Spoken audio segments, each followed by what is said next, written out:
Welcome back to Friends in Austin. Today I have my friend Jason Kalish on, who I've been trying to get on for a good solid 3 months. Thanks for coming on, Jason, finally. Yeah, it's good to be here. I'm just, used to being behind the camera. So it's good to be on it, though. I don't really know what to do with my face, but just want to figure this thing out. I love the shirt, by the way. Oh, thanks, bro. Pinky. Yeah. Pinky's Records. Mm-hmm. Pinky's Records from what, Pulp Fiction? Friday. Friday. Okay, Friday. That's right. Next Friday. Next Friday? Damn, I haven't watched the Friday movies in forever. Yeah, it's worth a rewatch, bro. Okay, I'll have to check that out soon. So I want to start with, well, one, you're one of the few friends that I have that grew up in Austin. So you've been here for, however old you are. Actually born here, Yeah. bam, Uh-huh. and my age undisclosed. Yeah. But it's been a while. But yeah, it's city's grown quite a bit. I'm just fortunate and thankful to still be living here. Why? Because you can afford to live here still? Yeah, pretty much. So what do you think about, I know a lot of native Austinites. I mean, some people are fine with the way things are. Some people are opposed to the way things are, or worried about growth and stuff like that. What are your thoughts on that? Your picture of Austin from, when you're in high school to now, do you think it's better, worse, indifferent? I mean, it's grown quite a bit, obviously. The city wasn't really prepared to be a big city, so you have to deal with all the traffic and these problems and that. But from my perspective, I'm never upset about it when a bunch of people are moving down here because it's a great city. Mm-hmm. So if I live somewhere shitty or somewhere really expensive, I would want to go to somewhere that's really cool or somewhere that's cool and less expensive. Mm-hmm. So I can't blame people, and it is what it is. And luckily with my job, I'm not here that much. Mm-hmm. Luckily or so unluckily, it doesn't affect me as much, and I'm not dealing with traffic and this and that. Your job, which we'll get into, is not a commute job. You don't just commute downtown every day. So that's a nice perk of what you do. And one of the downsides of Austin, yes, is the traffic. But if you are lucky enough to be a remote worker or work by flying elsewhere, then it's not a huge concern. Yeah, exactly. And it's just a cool city where you could be open and no one looks at you strange for doing this and that. Mm-hmm. And I can have a bunch of tats and walk around and no one really gives a F. So yeah. Well, another thing about, a city being really cool like that is it brings interesting people into town, as much as people might not like people moving here, but the kind of people that typically come are people that are creative or, inspired and want to do stuff and come to a cool place. So then you end up with a lot of driven, cool, interesting people, in my opinion. That is definitely a good part of it and a good part of your podcast, because you're getting a lot of these interesting and cool and productive people coming on here to kind of share their stories and maybe even inspire other people to do the same. Mm-hmm. So I think that's great. I really do think that's great that it's an open place for people to come and possibly succeed at something they've been trying hard to do.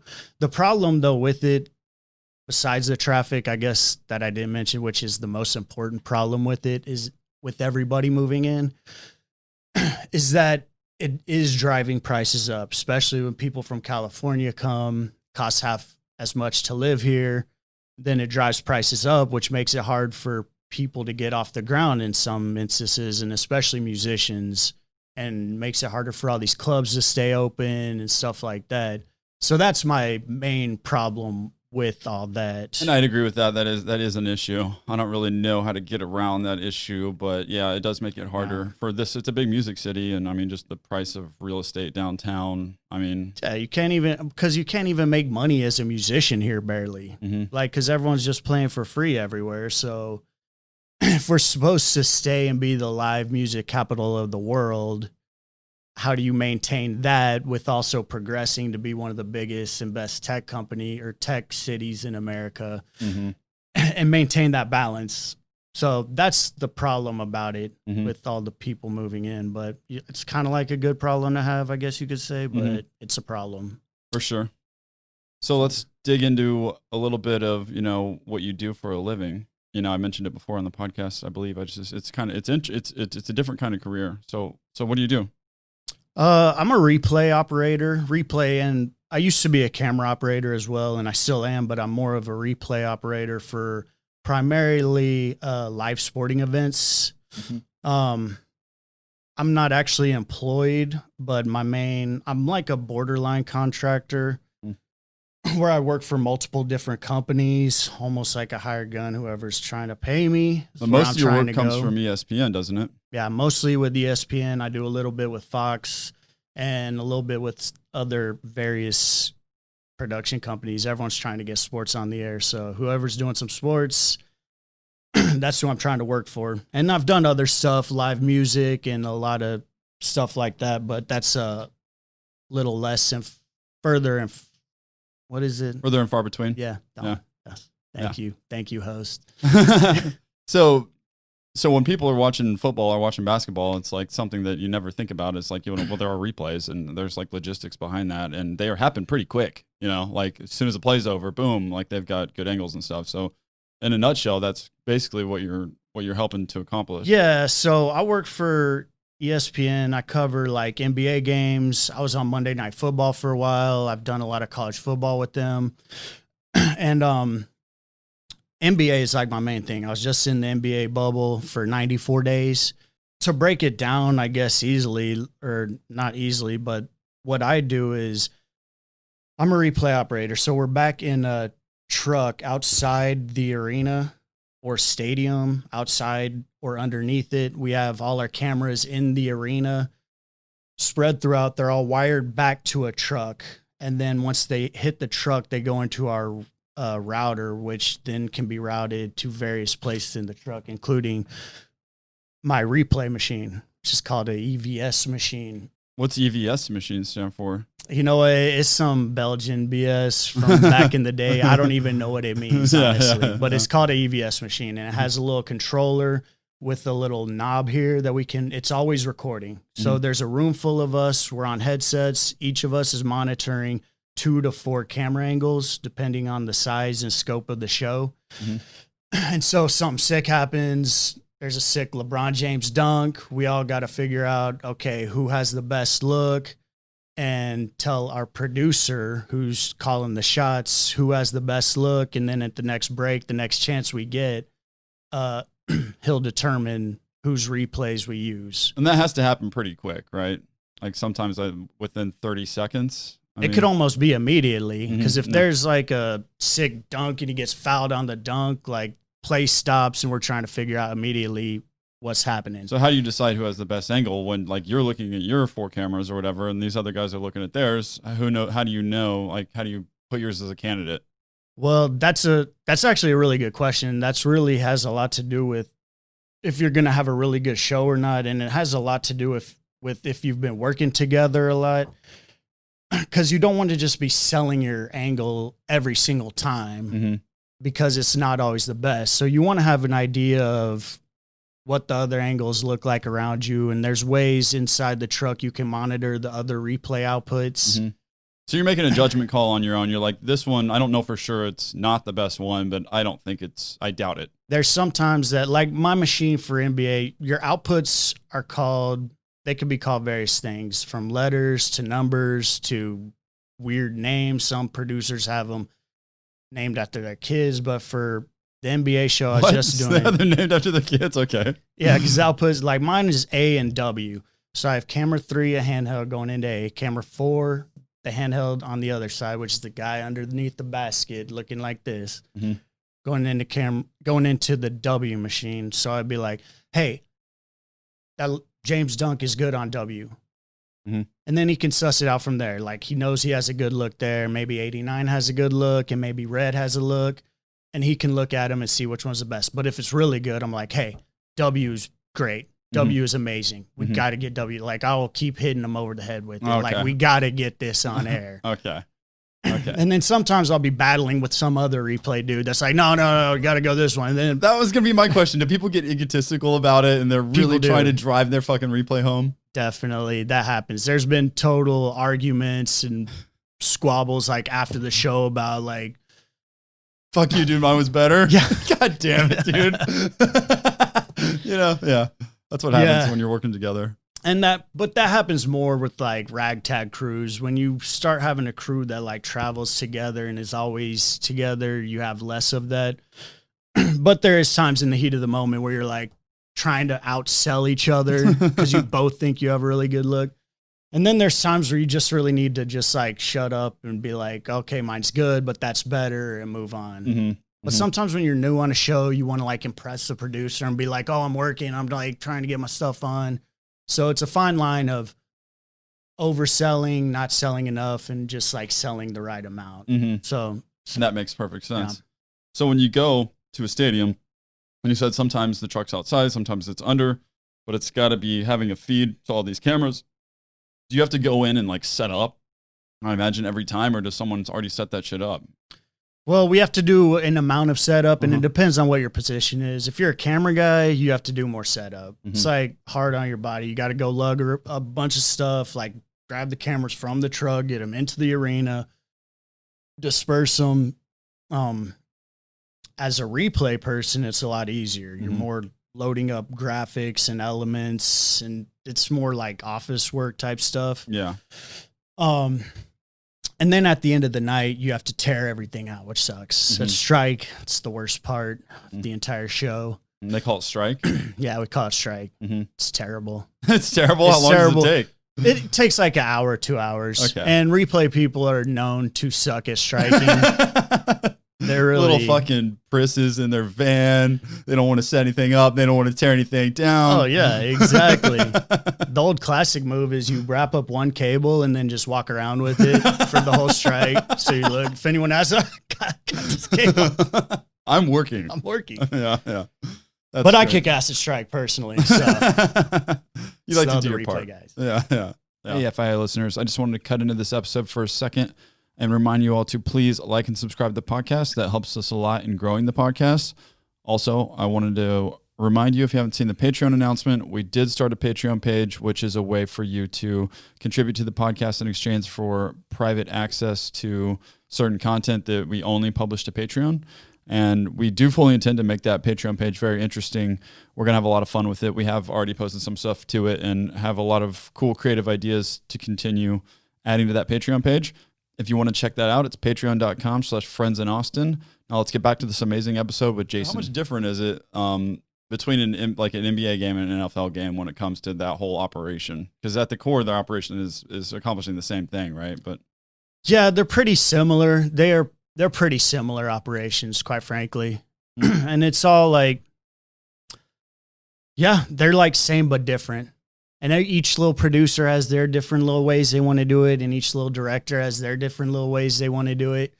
And it can get to be kind of a pain in the ass for going from one to the other. Sounds like it should be more standardized. Yeah, but nothing about TV is standardized. There's two ways to do every single thing. Okay, so you've got the guys in the truck, and they've got their cameras, and you mentioned there's producers. So what are all the different roles combined that end up turning it into kind of the whole streamlined operation? So the head dude in charge on site is the producer. He's deciding the look of the show, whether we go to a graphic or a replay. Like if we're going to break, are we going live to break? Like LeBron James just had a sick quarter. Are we just going to have a live shot with the crowd going crazy and like his little lower third with his numbers so far? Or are we going to roll out with like 2 LeBron James shots to break? Or are we going to go to break quick and try and come back and have like a sponsored package? That's a lot of decision making. Yeah, it's a lot of decision making. So he's got to be like, bam, bam, bam. This is what we're doing. Because even if we're like going to break and we're like, okay, we're rolling out with this LeBron James. We got this slam dunk on this machine 88, and then we got a 3-pointer from W. So we're going 88 to W to break, and break's about to come, but then Anthony Davis just puts down this monster dunk. It's like, okay, all that LeBron business is out the window. Who has the best look of the Anthony Davis? Yeah. And so then we got to get that info to him, and he decides, okay, we're going this look to this look, and then we're going to break. Does time fly while you're doing this? It does fly once the game starts. Leading up to the game, it drags because we got to be there like 8 hours before. But yeah, I don't want to interrupt the flow of the thing. So there's the producers doing all this. So that's the producer. And so he's deciding the look of the show, what we're doing. He spouts that out. He tells that to the director. The director sitting next to him, he's basically the mouthpiece for the producer. So the producer's like, we want to go to this replay rollout. So this is what we're doing. He'll be like, okay, director, we're going 88 to W. And then that's what we're doing. So we're going to break. The director's like, okay, ready? We're on camera 1 for the game. And we're like, okay, ready? Take camera 7. And he's telling this to the dude sitting next to him, which is the technical director, who's just like this dude that's just got this huge switcher in front of him.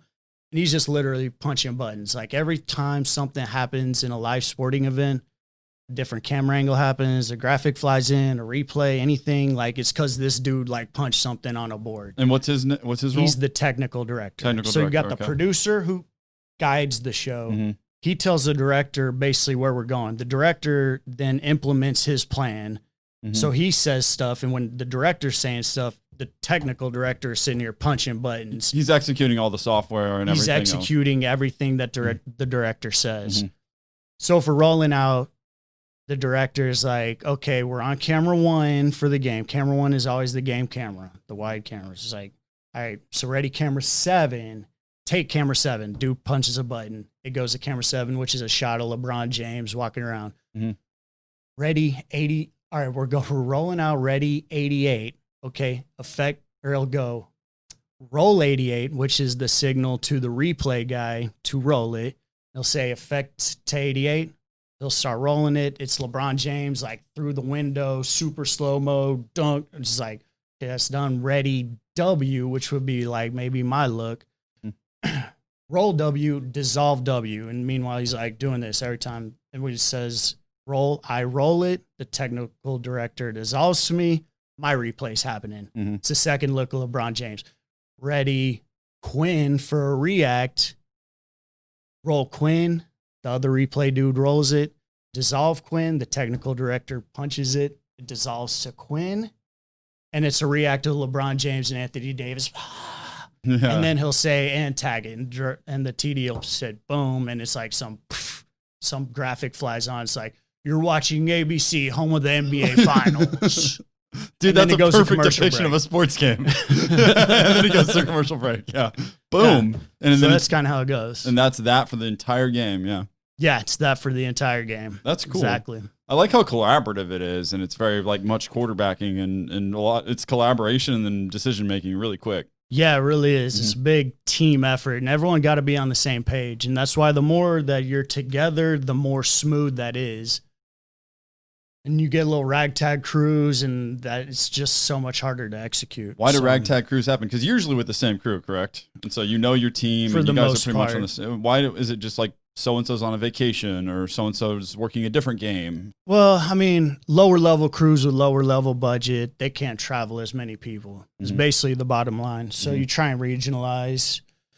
But so yeah, little one-off crews. It's more like college games and stuff like that. Mm. But yeah, like here in Austin, there's like a base. So it's almost always the same guys working together if there's a game here, but a game in A&M or something like this, these little small towns, you'll have little various people coming from Houston, Dallas, Austin that may not always work together every time. And then they'll fly in some producer from Bristol, Connecticut, where ESPN is. And so, yeah, that's how that happens. How much do these producers and directors make? Do you know? I don't know. The high end ones make a bunch of money. The low end ones, I might make more money than. Okay. Because I was going to say, so like, do you ever consider like switching to be a producer or director? No, definitely not. The only benefit is you don't have to strike. That's the only good part about being a producer or director. Okay. So in my opinion. Yeah. So there might be a salary difference, but not enough for you to think that it's worth it. Yeah. At this point. Yeah. Mm-hmm. And I like my mid-level of responsibility. Mm-hmm. Like I like being an important cog in the whole machine of it, but I don't want to be up top. Yeah. By any means. I like right where I'm at. If anything, I just want to progress in my field as a replay operator. On that note, how did you even get into this in the first place? Well, I was going to school to be in video production. And it's really a lot of like, it was a lot of getting opportunities and then not fucking them up. But So I was in college for video production at my third stop, Texas State. And a friend of the family, a friend of my mom's, was doing video production for Time Warner Cable, their little outpost station in San Marcos, Texas, which is where Texas State is. And they were camping one time. She kind of was like, oh, my son's in video production. She kind of like got me into having an internship with this dude, which was great. I was his first and only intern, which was awesome. Nice. Shout out Jeff Salmon. Awesome dude. Gave me my first break in TV. And he was the one during that internship that I really learned, like I got a camera on my shoulder, like learned basic lighting stuff. Anyways, that went great. I graduated the next semester and opening happened at Time Warner Cable in Austin.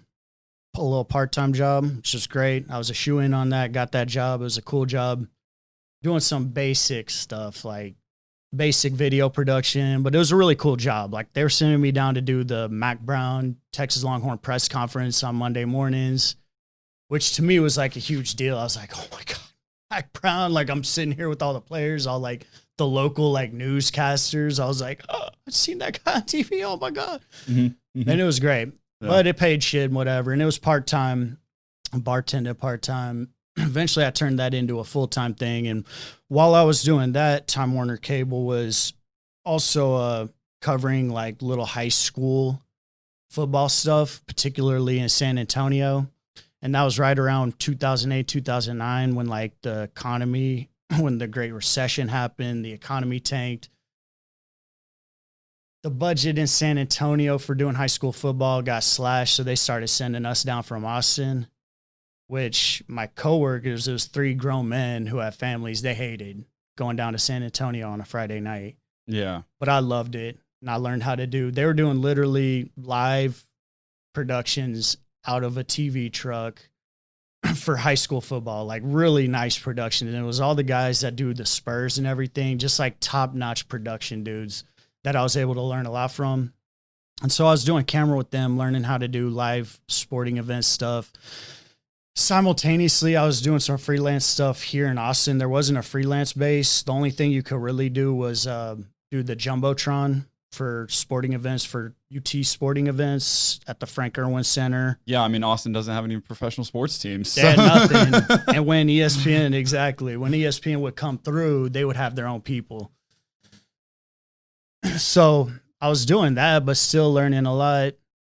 And then one time when I was doing, we were covering state tournaments, the UIL state tournaments in Texas. They would always be in Austin, whether it was, we did volleyball, softball, baseball, and basketball.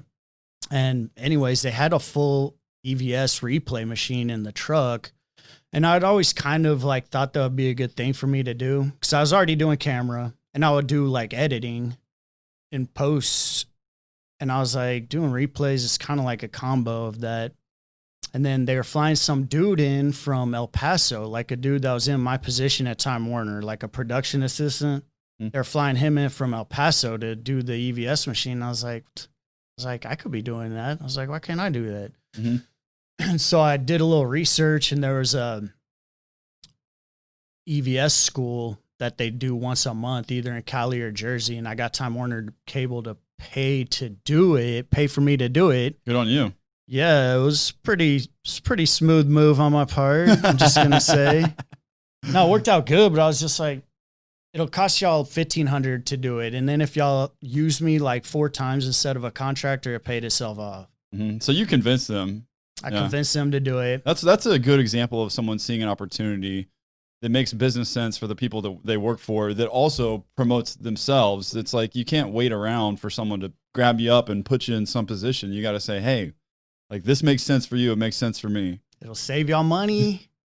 Yeah. And of course I'm going to kick ass at it. So it's going to be a win-win. Nice.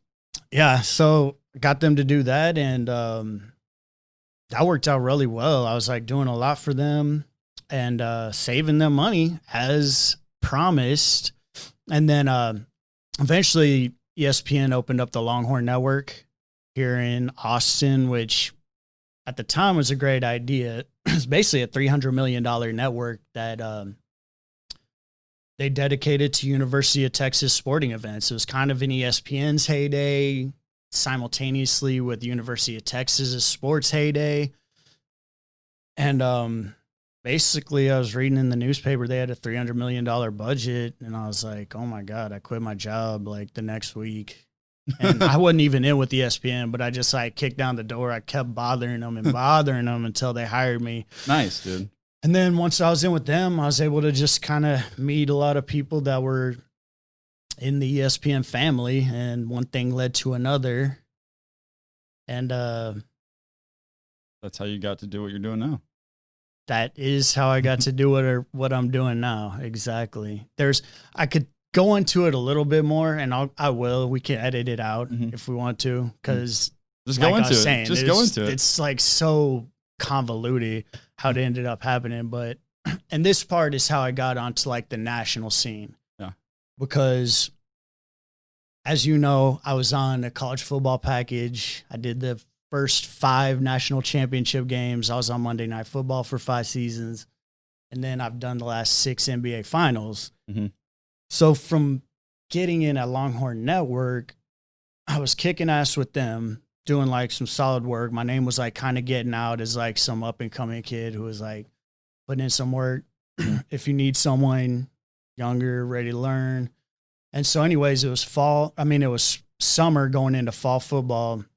Like 2 weeks before the season started, the ABC primetime crew added this machine called a dream catcher, which basically is a specialized replay device that you can shoot in 4K, and you could shoot a little bit wider and then like zoom in to a certain part of the field. I remember you telling me about this machine. Yeah, I've told you about it. Yeah, you know about it. But I forget, so go on. Yeah, so what's the significance of it? It's like a bells and whistles show. So this is their highest budgeted college football show. So they get all the first picks at like the new technology stuff that's coming out, because there's always new technology. So this crew gets it first. So like I said, it's 4K. You can zoom in, so you can shoot a little wider. It allows you to just cover more stuff, right? Mm-hmm. Well, this machine, since it's not a EVS, all these old school like TV guys have been bitching about it. Like before it came out, they were like testing it in other markets, and all these old guys are like, "Oh, why doesn't it do this? Why doesn't it do that?" They were like all upset about it, just like old curmudgeon-y TV people. And so when the ABC Primetime crew added this, the Dreamcatcher, the dude that was going to train the operator was like, yo, just give me someone that's younger, willing to learn, and like is open to new stuff. And just that's give me someone that'll fucking do this and keep their goddamn shut mouth up shut. about it. That's exactly what it was. And so since my name was out there, they threw me onto it. Mm-hmm. And also it was close to the season starting, so anyone that even had some dream catcher experience was already booked on a football. Mm-hmm. So anyways, I got on that. And then once I was on a big show, that's when one thing really led to another. Monday Night Football, they had a dream catcher. They added a second one the next year. So they brought me on there. So all of a sudden in 2 years, I went from like never having traveled for work before to I'm on like their biggest college football show and Monday Night Football. And then from there, actually, I worked with my buddy who was running the NBA show, and he got me on that show. So then all of a sudden I was doing NBA also. And then I was never home again. Yeah, and then you were never home again. Yeah. But so it kind of started out with, you know, like seeing an opportunity, convincing your work to help pay for it, and then elevate your position, and then kind of keep hustling, keep grinding. You saw this Longhorn Network come out. You saw that there's a lot of money being dumped into it. You were like, let me get in on that right away. You knock the door down. They let you in.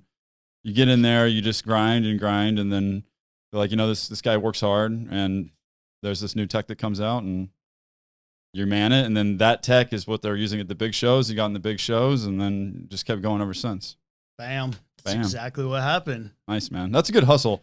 I love it when, I mean, it's very much like, yeah, one thing led to another, but it all stems from seeing an opportunity, taking it, seeing another opportunity, being very adamant about making sure that you're involved in that, and then going from there. You know? Yeah. And then meeting the right people along the way. And also I was really able to learn from a lot of people along the way too. That's the other thing that I didn't mention. All these stops, I worked with really great replay people that really learned me a lot. Because with EVS, with anything in TV, there's two ways to do anything. So it's nice to be able to say, hey, this guy does it this way. This girl does it that way. This dude does it this way. I like that way the best. That's how I'm going to do it. So it's really, I've been blessed with a lot of great opportunities and experiences and meeting a lot of great people. So that's cool. Yeah. I'm going to grab another beer. Are you good? Yeah, I'm good. Cool. Okay. So you did all this hard work and you ended up in this pretty cool career. And then one day this pandemic broke out and then you thought you might be unemployed for a really long time. So, which I kind of was. Yeah. I kind of was. Yeah. I was unemployed for, I don't know, it was a solid 3.5, 4 months. And that's pretty scary. I mean, very few people have 4 months worth of fucking savings, dude, which I mean, it's good to even have a couple months. Which I didn't. Yeah. Which I didn't. Yeah. Stupidly. But again, it's like 2 months is like, yeah, cool. Like that's smart. But like once you get to the 4 to 6 months range, I know people recommend like you have 4 to 6 months, but it's like in reality, how many people really have 4 to 6 months worth of fucking savings in case there's a global pandemic or well, whatever. After this, I'm about to. Yeah, exactly. I'll tell you, I will be having it after this. Oh my God. Yeah. But yeah, it was a little dicey, and luckily, ESPN and Fox both paid out for the next like month of stuff they had us booked up for at least. So that was really great. cool. Yeah, it was really cool of them. So that was good. And then after April 5th, I basically got on unemployment, which was good, but it was scary. And it was like, it's not what I would have been making if I was working, but it was still enough to get by, which was good. But it was really just unnerving not knowing when I'm going back, if I go back, and if I do, what the landscape is going to look like with COVID. Are they going to be having less people on site? Are they even going to be able to have people on site? So yeah, it was a really scary and unnerving time, but also it was a really great time to be with my family. It was the longest I've been in town consecutively for 5-6 years. Yeah, because I mean, one of the downsides, well, depending on how you look at it, is of your job is being away from home a lot. One of the upsides is also the ability to travel and experience these things. But it was cool because I remember we started hanging out again more. I mean, we've been hanging out for probably 6-7 years, I would say. But we started going on bike rides, and I remember talking to you like when all this hit. You were I could tell you were worried about it, but like you had your head on your shoulders, like you're like you came to accept like I mean, there's not anything to be done about it. Yeah. I'm not homeless right now. Yeah. And like, so let's just go on some bike rides and work out and stuff. Yeah, it was great. Well, I remember I came and seen y'all the first weekend. I hung out with you and KP, and that's when I was really shook about it because it had just happened. But then a week later, once the entire everything shut down, I was like, well, everyone shut down. Yeah, so because we're it was all kind of sports like first. in it together. Yeah, sports was like the first kind of domino that really set it off. And it was NBA, which is like it's your bread and butter. It's my bread and butter. So I was really worried. But once everything shut down and I came to the realization that this is just how it's going to be for now, I wasn't worried as so much for that moment of the pandemic as I was what it's going to be like when I get back. Yeah. Like what's the job going to be like? Is it still going to be there? How is this going to work out? Yeah, are they going to just have less people on site, which is basically what happened. They are going to trying to have less people on site, less cameras on site. Just reducing the amount of people wherever they can, which is scary because that's jobs, Exactly. Like everyone's going to be wondering, am I going to be one of the people that is not on site anymore? So I think that then we can transition to the NBA bubble because, that's the first you heard of like, okay, I'm going back to work again, right? That's when they announced that bubble. Do you remember what you're doing? Well, they announced it. No, I don't, but I do remember when they announced it and I was like, oh yeah, this is great. But I still wasn't certain, am I going to be working? Because just because they're having a bubble doesn't mean that I'm necessarily going to be there or that they're even going to have people there. Because they found out a way to like basically kind of remote replay positions, like send the signal back to a home base in Bristol and just have those people replay it. They've been trying to figure out ways to like travel less people, and this kind of expedited it. Because that cuts costs anyway. Exactly. But luckily, yeah, so it took about 3 weeks, and then they said they wanted me to come out to the bubble. So it was really strange because I went from the longest time that I hadn't worked since I was probably like 16 years old, which was 4 months, to the longest time I've worked in a row, which was 94 days. Because this was different. Yeah, because usually, you know, there's a game, you go to it, you might fly to the next place. Sometimes you get to come home for 5 days. But this is like, no, you're there. Yeah, you know, sometimes I'd be gone 6 weeks, but be back for like 3 days. So I'd be home for like 3 out of 6 weeks, 3 days out of 6 weeks, or something like that. That'd usually be the longest, which would be the NBA conference finals and finals. But in this instance, it turned out to be 94 days straight. We did 47 games in 94 days. It was crazy. How was that, man? Did it burn you out? I was honestly, by the end, everyone was a little bit burnt out. It's hard not to be burnt out. I mean, I didn't even have a suite. I mean, we had a nice setup. Well, let's go back to the beginning. Yeah. Let's stop there. Let's go back to the beginning. You find out you're going to be at the bubble.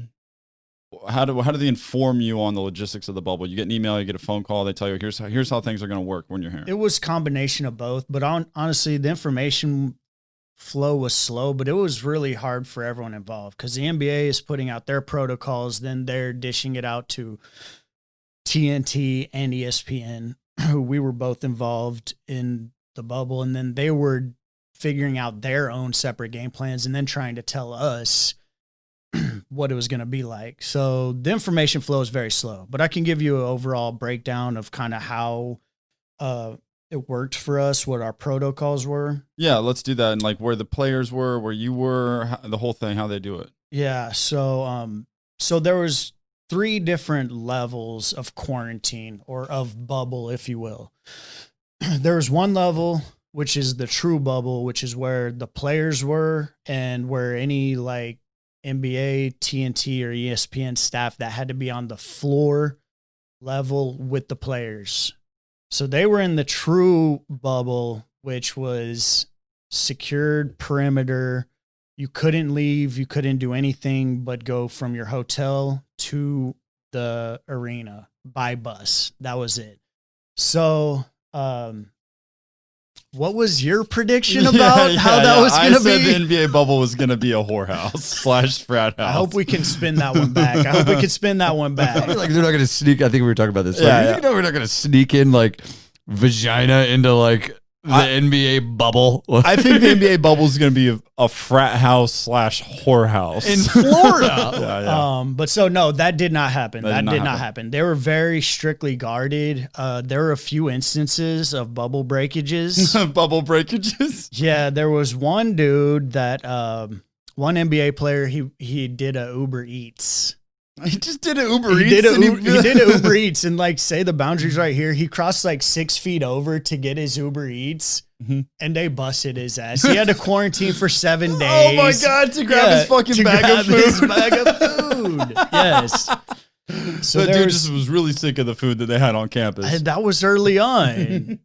You couldn't go without his like whatever the fuck Whataburger. I know his Taco Bell. Yeah. One dude with the Rockets, he got busted. He banged one of the testing chicks. Oh yeah, good for him. Yeah, but he got busted. They sent his ass home because we did a Rockets game and he was mysteriously missing. He was like a low-level player. He was a low-level player. This is an expensive lay, though. Yeah, exactly. Very expensive. Yeah. I don't even know if I guess he got fined. He probably did. Yeah. But so those were the main breakages from them. Otherwise, I think they were pretty tight about it. And they got tested every day. They tested them every day? They tested them every day. And then we were in a level where we were at a different hotel, and basically we were allowed to go. We followed the NBA protocol, which is we could go anywhere on a Disney World campus property. Did you ride any rides? No, because none of them were open. Yeah, I know.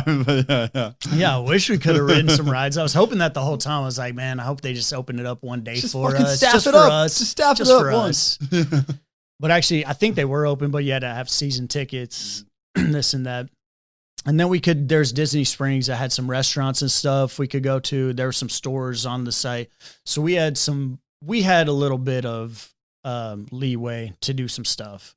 We could order Uber Eats, we could order Instacart, and we were staying at the Waldorf Astoria, which is a super dope hotel. It's really nice. They have a sick pool, they have a nice gym, and I was in a room with the king size bed, but it was like just a hotel room with the king size bed. So after by day 80, I was like, it was kind of maddening. It was a little bit maddening just to walk back into the same room again and again. And just you're working all the time. And going back to the same TV compound again and again and again.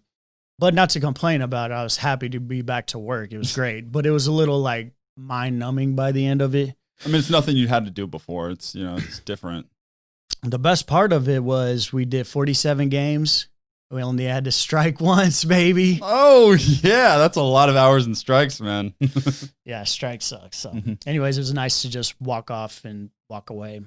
But it was weird, too, because Turner, they were staying in the same hotel as us, TNT, but they had different guidelines. They couldn't go to the gym. They couldn't go off-site outside of the hotel. So it was just kind of weird. And then there was people, they were cycling people in and out, broadcasters and stuff would come for 2 weeks at a time and leave, but they would have to quarantine when they come in, take a test, blah, blah. And so when they're quarantining, they're just kind of isolated into a particular area, hotel room, whatever. You have to stay in your hotel room. So you basically show up for me, I showed up on the night of the July 10th, the morning of the 11th, I got my test.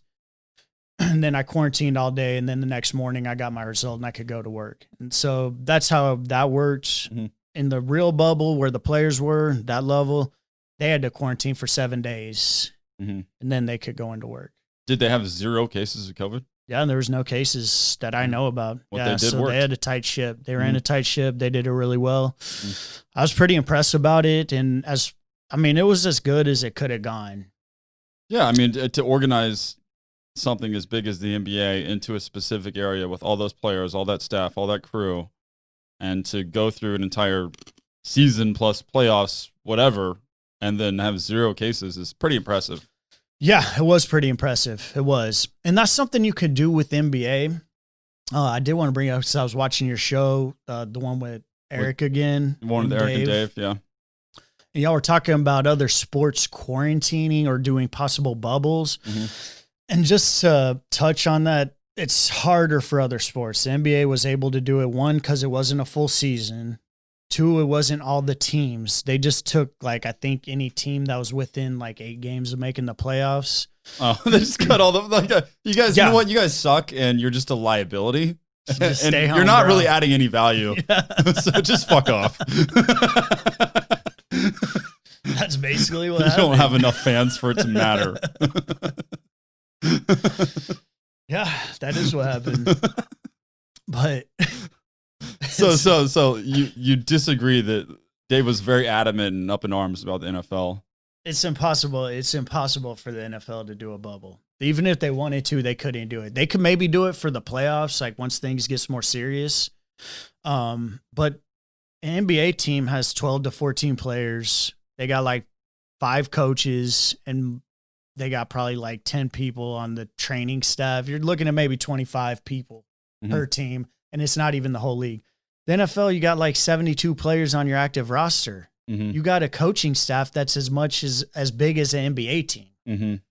And then you have all the equipment people and towel boys and all that stuff. So it would be impossible. And to do it for a full season, there's no way. No way. They could do it later on. They're going to have to do something similar to what Major League Baseball did, which they just made it through. They pushed through their season. There were cases. They postponed games. They canceled games. They moved games. They just fucking got through it. There's a sloppy fucking mess. Yeah, but they just got it done. Through it. And they made it to the playoffs, in which point they instituted the bubble. In which time I don't think they did end up with any cases. Mm-hmm. And again, athletes, these people aren't going to die from COVID anyway. Mm-hmm. So they're just going to power through. And that's what I feel like all sports are basically going to do moving forward until it's over. That's interesting shit, man. Hey, FIA listeners, just before this episode is over, I want to give you one more quick friendly reminder to please like and subscribe to the podcast on your favorite podcast player. Thanks again. No, I got one more thing. Okay, go ahead. Okay. This one's about you. I wanted to bring up. You got some shit to talk? Yeah, I got some shit to talk. Okay. Fans of Friends in Austin, I just wanted to let y'all know. I wanted to bring up a little story about our friend Justin here. I wanted to get y'all's little thoughts about it. Behind this nice host facade in this 8-pack, this guy's kind of an asshole. If y'all didn't know. Wanted to tell y'all a little story. This was during COVID. So I get a call from this guy, and he's like, hey, dude, cable guy's coming by my house tomorrow. I need to get some fiber installed, but I can't be there. He's like, is there any way you could like be at my house between like 2 and 4 tomorrow?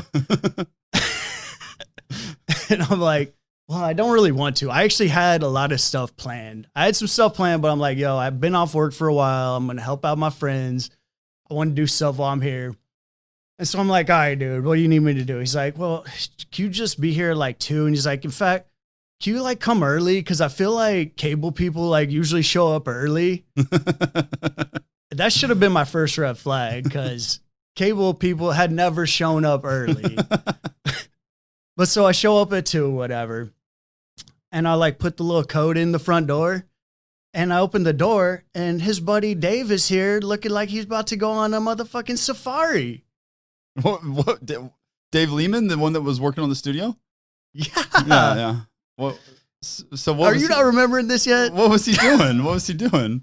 No, and you're here too. Oh yeah, that's right. Yeah, you're upset. I'm like, what is this dude doing? He's got like he's got his whole hat on. He's got a swimsuit. What is going on here? Yeah.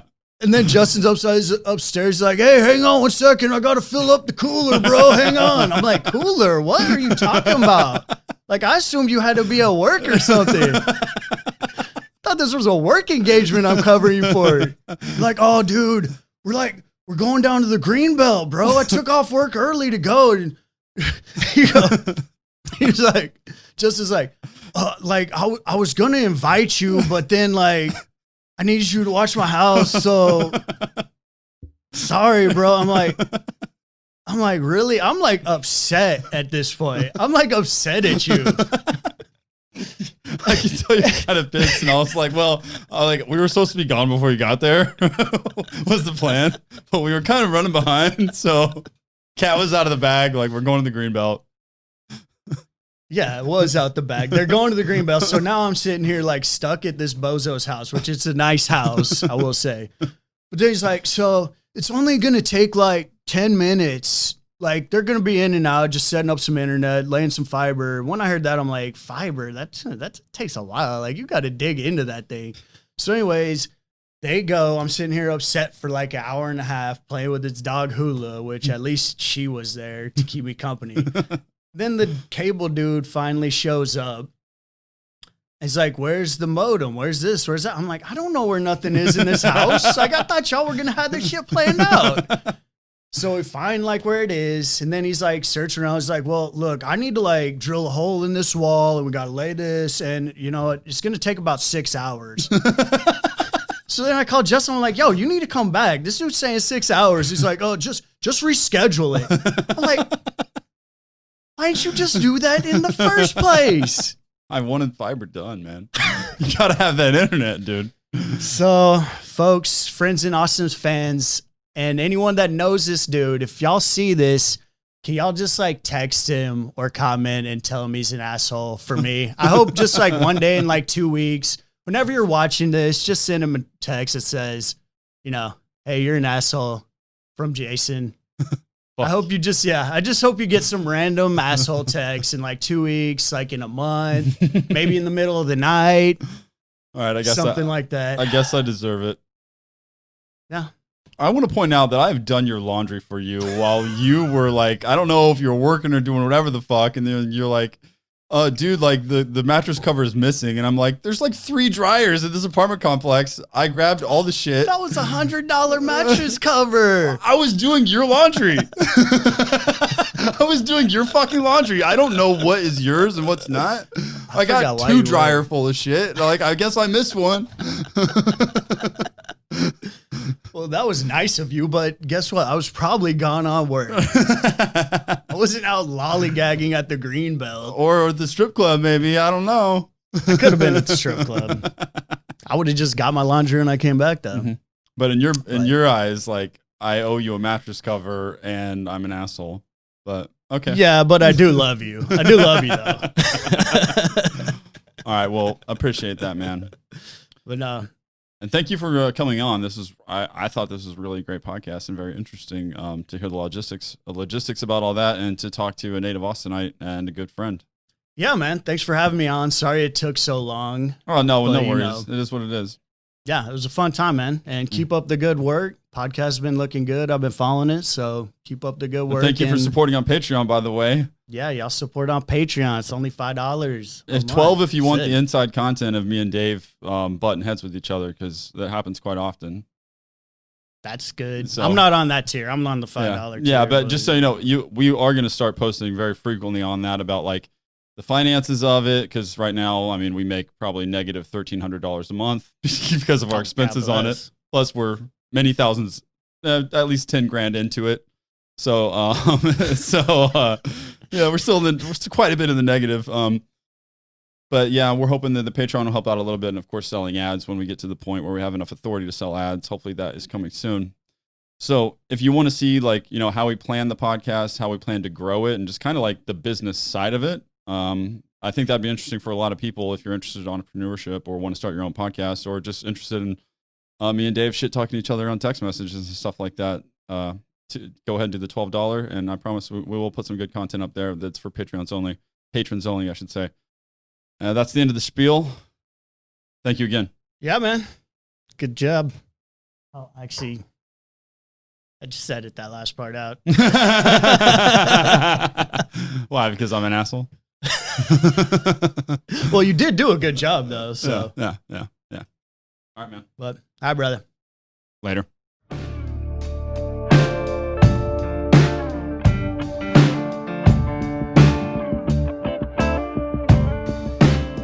He's like, dude, I'm just going to be chilling there. Just like not even like worrying about girls. I'm not even worried about nothing, dude. Just chilling. No girls coming in. I'm like, you tell me like they're not going to sneak. I think we were talking about this. Like, you know, we're not going to sneak in like vagina into like the NBA bubble.